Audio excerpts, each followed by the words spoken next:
quels déchets on peut composter, qu'est-ce qu'est un bon compost. Voilà, il parlait aussi du broyat forcément. J'ai encore des saletés du boulot. Vis-à-vis du paillis, donc comment on peut faire et tout, des petits tips. Par exemple, si votre compost est trop sec, vous pouvez l'arroser. Si votre compost n'est pas aéré, ça va faire du méthane, donc du CO2. Il faut mélanger à chaque apport. Voilà. Où installer votre compost, quand commencer le compost, quand est-ce qu'il est prêt.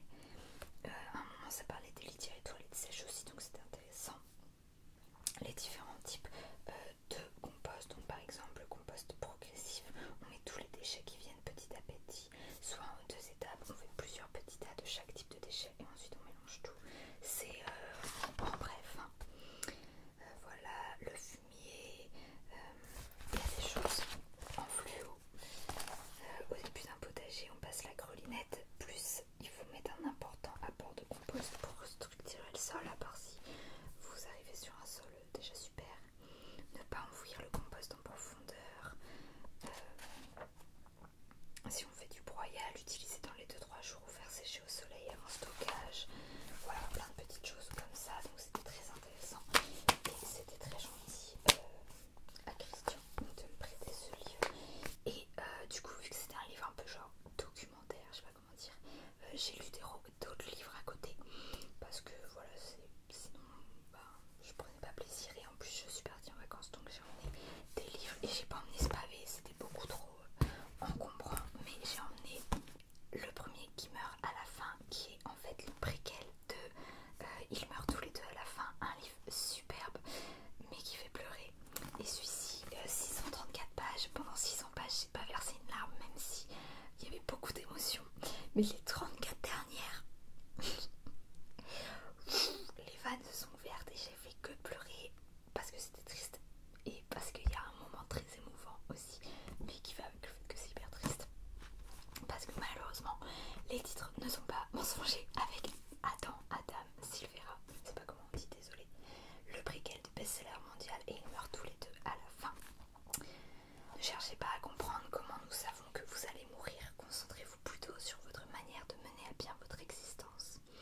New York, la veille de la mise en fonction de Deathcast, Orion Pagan, je ne sais pas si on prononce comme ça, vit dans la crainte de mourir. Il s'est inscrit à Deathcast pour cesser d'avoir peur.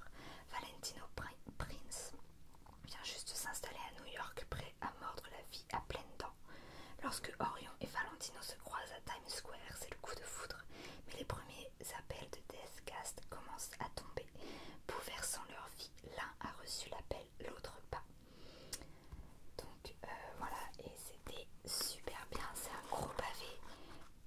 Je l'ai emmené pendant que j'étais en Belgique et je l'ai fini une fois rentrée, mais vraiment super bien. Mais voilà, il faut être prêt pour le flot d'émotions, et donc je lui ai fait une chronique, mais alors la couverture j'ai voulu la refaire. Voilà, vous ne verrez pas plus longtemps que ça parce que c'est vraiment hideux. Donc le premier qui meurt à la fin de Adam Silvera, illustrateur donc de la couverture, et sûrement la quatrième, Simon Prades, je sais pas comment on dit, 634 pages, genre romance fiction, science-fiction. Alors on n'est pas que sur la romance, c'est pour ça que j'aime bien, mais il y a quand même de la romance, donc c'est pour ça que j'ai marqué ça. Et science-fiction parce qu'en fait on est dans notre monde actuel, enfin dans l'autre livre, et ils meurent tous les deux à la fin, on est à peu près, je sais pas, entre 2020 et 2025. Et là c'est le préquel, donc on est en 2010, mais c'est notre monde, voilà, comme on le connaît. Mais il y a un mec qui, on ne sait pas par quel biais, parce qu'il ne révèle pas ces mystères, et je ne sais pas s'il y aura un autre livre où un jour ces mystères-là seront révélés, mais il y a un mec qui a réussi à créer un système, et du coup il peut savoir quand les gens vont mourir comment dire, en gros, si vous vous inscrivez sur cette application, si vous allez mourir dans les 24 heures, vous allez être appelé. Par contre, si c'est dans 2 jours, vous serez appelé que dans 2 jours. Mais après, dans les 24 heures, ils peuvent pas vous dire c'est quand. Ils vous disent là, il vous reste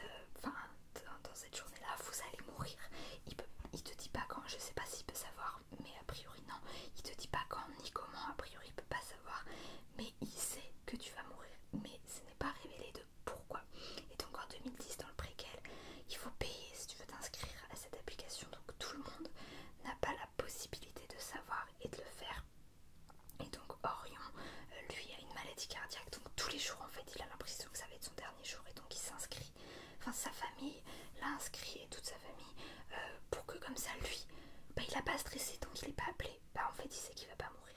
Et l'autre personnage, Valentino, de base il avait pas vraiment prévu de s'inscrire, mais par un concours de circonstances il s'inscrit et bah voilà, ils verront s'ils sont appelés ou pas.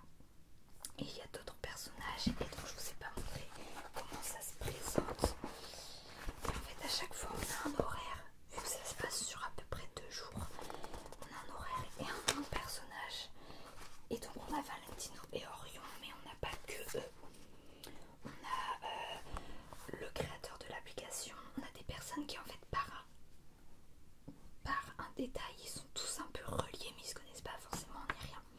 Et il y a des parties aussi. Donc par exemple, première partie, soirée de lancement de Deathcast. Est-ce que je vais réussir à trouver comme ça? Donc voilà, il y a plein de personnages, même si on voit plus Valentino et Orion. Mais vous voyez là, c'est un commandant de bord. Bon, je trouve pas d'autres parties là comme ça, mais vous avez compris le principe. Mots-clés, mort, triste, romance, gay. Donc c'est une romance entre deux garçons, il n'y a pas d'autres romances de mémoire. C'était aussi le cas dans le premier tome et je trouve ça bien parce que on en trouve quand même moins, je trouve, que des romances hétérosexuelles. Monde réel et science-fiction. Date de lecture du 28 juillet. Je suis partie le 29, donc je l'ai même commencé avant mes vacances en fait. Au 6 août, je suis rentrée le 3, non 2 je crois, je sais plus. Préquel 2 et ils meurent tous les deux à la fin. Pourquoi j'ai mis une astérix? Ça va où? Je sais pas. Affreusement triste mais magnifiquement bien écrit. J'ai pas pleuré pendant 600 pages, mais les 34 dernières mots achevés, j'ai souligné 1 million de belles phrases. Très belle histoire d'amour, de générosité, de bienveillance. Ouais, vraiment, il y en a un des deux, mais il a une générosité de dingue.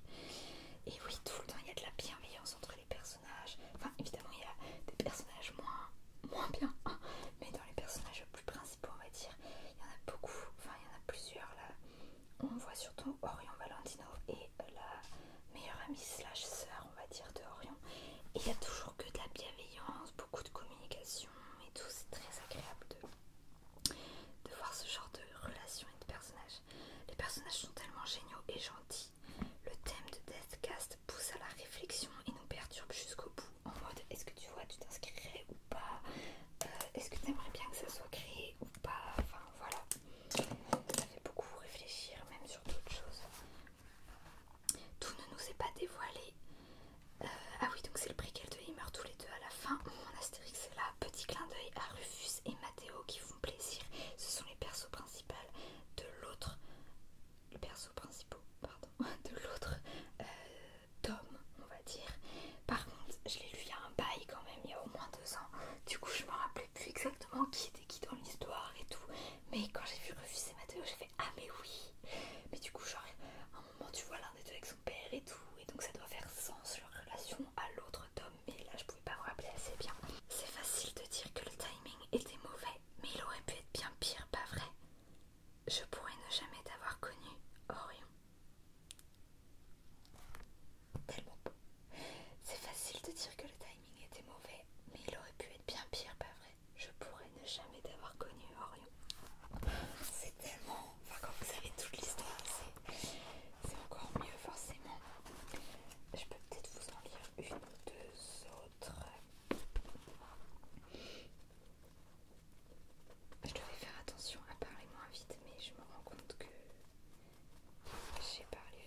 raconterai leur vie les uns pour les autres quoi.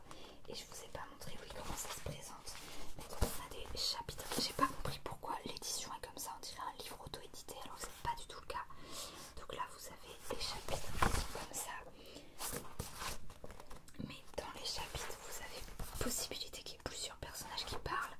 Et donc à chaque fois c'est marqué en fait. Là c'est marqué Jonathan Harker's Journal et t'as la date. Plus ou moins. Je vais vous montrer un autre exemple. Voilà. Pourquoi à chaque fois je tombe sur Continent.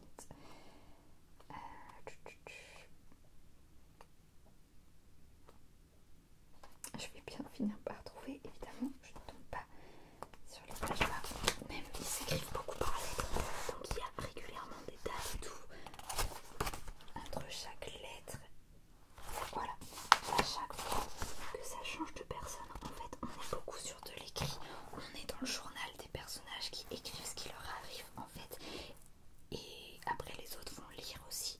Il y en a un, lui, il enregistre, mais bon, pour nous, c'est comme s'il écrivait dans son journal. Et aussi, ils s'écrivent beaucoup entre eux par lettre. Donc, j'ai bien aimé ce système. Donc, très belle histoire d'amitié, histoire de vampire. Donc, moi, j'aime ça, j'adore les vampires, j'adore. J'ai regardé plein de séries sur des vampires et tout, donc j'aime beaucoup.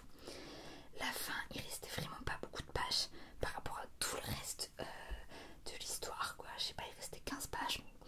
Et je me disais, mais je me demandais comment ils allaient finir ça. Et ça n'a pas été gâché, mais j'ai trouvé que c'était quand même un peu rapide par rapport à tout le reste. Je trouve qu'on aurait pu, genre, je sais pas, avoir 60 pages sur la fin et 200 du reste, plutôt que 250, quoi. 245 et 15 de fin. Mais c'était quand même bien. Oui, alors c'est peut-être un peu un spoil. Vous voyez si vous voulez entendre ça ou pas, mais j'ai trouvé horrible que ce soit le perso dont je trouve qu'on parle le moins et qui a le moins d'importance entre guillemets qui meurt. Voilà, il est quand même important, mais il a moins joué de rôle, même si ils ont tous un rôle essentiel dans leur équipe, on va dire, pour pouvoir s'en sortir. Mais du coup, déjà, j'étais trop triste qu'un d'entre eux finisse par mourir, même si ça paraissait un peu logique. Mais du coup, c'était vraiment pas cool pour lui que ça soit lui, quoi. Alors, j'ai souligné plein de citations aussi. Donc, j'ai marqué I am only happy to have been of service. Donc, en fait, toutes les citations que j'ai le plus aimées et celles que j'ai écrites là, en tout cas, ce sont toutes les belles déclarations d'amitié. Donc, là, en gros, c'est celui qui meurt qui dit ça en mourant. I am only happy to have been of service. Alors que de base, la personne pour qui il meurt, il la connaît même pas, quoi. Alors là, en à peine 2 mois, parce qu'il y en a, ils arrivent pas dès le début de l'histoire, mais du coup, en 2 mois ou 1 mois, voilà à quel point ils sont devenus proches, quoi. Alors, même si je suis pas très fan de la religion, c'est pour le côté on a réussi que j'ai marqué ça. Now God be thanked that all has not been in vain. D'ailleurs, je me rends compte que ça spoil un peu la fin, cette citation. He will understand how some men so loved her that they did their much for her sake. Ça c'est clair, il comprendra qu'il y a des hommes qui l'ont tellement aimée qu'ils étaient prêts à tout risquer pour sa sécurité à elle, quoi. Et donc j'ai mis 2 étoiles sur 5. Ah oui, je vous ai pas dit tout à l'heure pour et ils meurent tous les deux à la fin. C'est un 5 sur 5 évidemment. Là j'ai mis 2 sur 5, mais en vrai je pense que ça aurait pu être 3 si ça avait été en français, parce que c'était quand même bien. Mais là ça fait que c'était un peu plus long, quoi. Ça m'a paru plus long, plus difficile à lire. Et ouais, plus difficile, j'aurais peut-être mieux compris certains passages. Et donc plus c'était dans l'action et dans le suspense, même si je l'étais quand même. Mais voilà, je pense que j'aurais encore plus aimé dans ce cas-là. Ensuite, j'ai lu un livre que j'avais acheté d'occasion au marché, sur un marché au Pouliquin. Oui, c'était au Pouliquin. Donc c'est un livre de Julien Sandrel qui s'appelle Merci, grazie, thank you. Je suppose qu'on prononce comme ça, grazie, grazie. Je ne parle pas italien, excusez-moi. Et en fait, ça faisait un bon bout de temps qu'une fois, enfin, j'étais juste tombée une fois dessus. Et j'avais lu le résumé, je disais, ah ouais, ça a l'air bien. Et du coup, je l'avais genre screené ou quoi, et gardé en mémoire. Et du coup, là, quand je suis tombée dessus au marché, et c'est quand même un assez gros livre,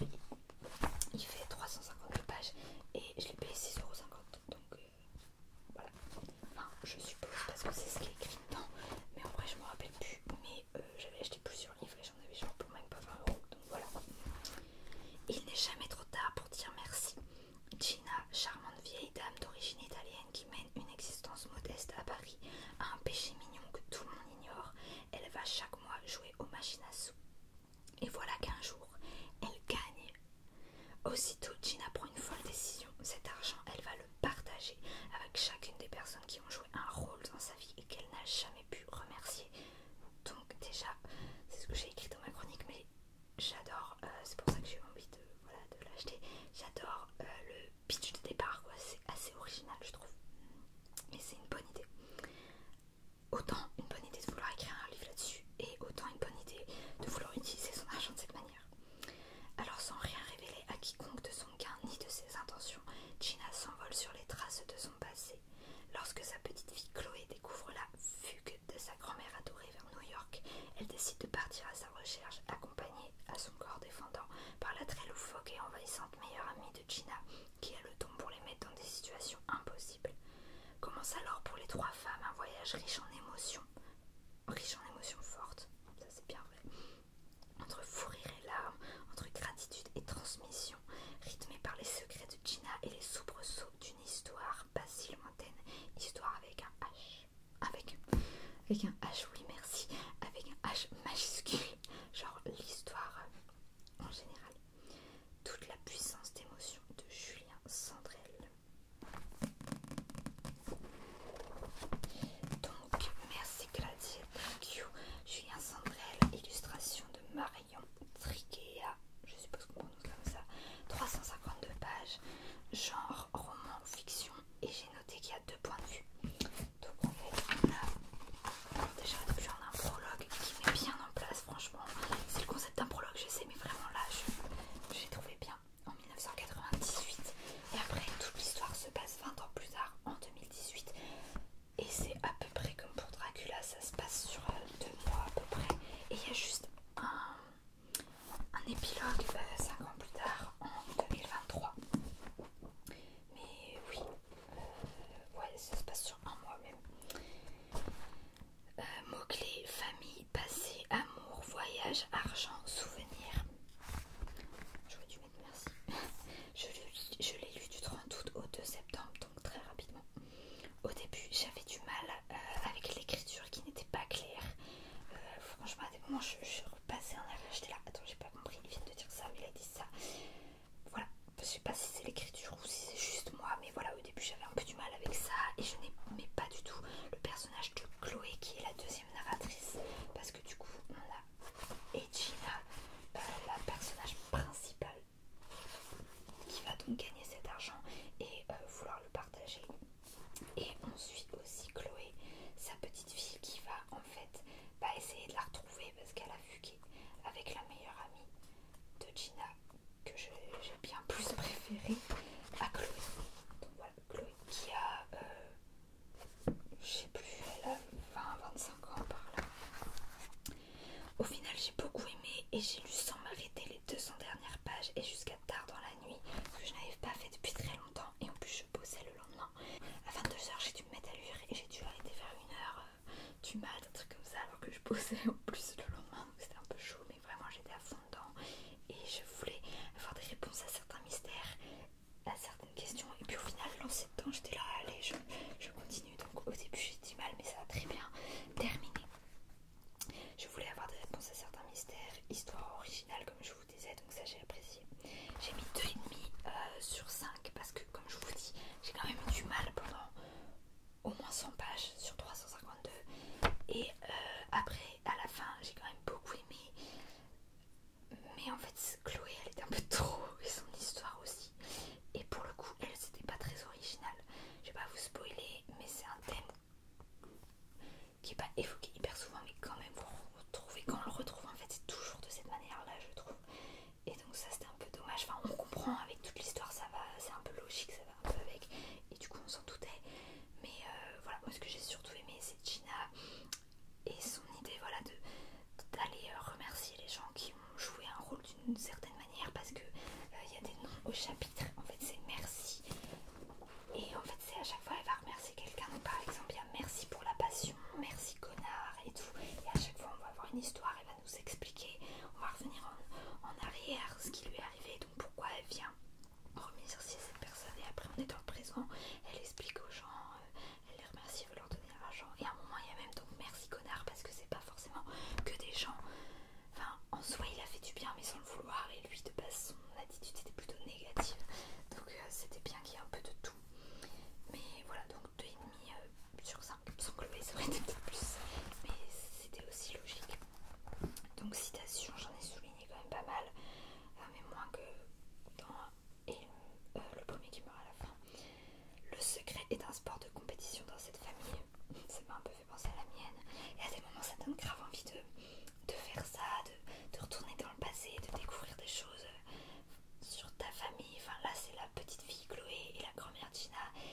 moi-même j'ai été très proche de ma grand-mère et j'aurais bien voulu en savoir plus, mais elle-même malheureusement, bah il y a plein de choses sur sa vie qu'elle n'a jamais su.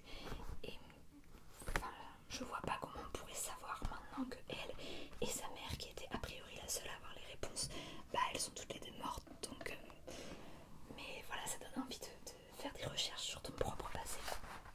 Donc le secret est un sport de compétition dans cette famille. J'ai ressenti des ondes positives m'envahir à l'idée de sombrer dans un sommeil dépourvu de rêves, dépourvu de moi. J'ai oublié de fermer les guillemets. Donc voilà, je parle trop vite, je me rends compte après, c'est saoulant.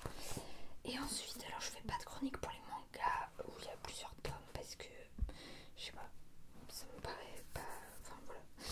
Mais du coup j'ai lu le tome 8 et le tome 9 de l'extraordinaire apothicaire et moi qui croyais que c'était une saga terminée en 10 tomes, et bah pas du tout en fait. Déjà le 10e tome sort en octobre ou novembre là, donc ça va pas tarder vu qu'au moment où je vous filme on est le 16 septembre.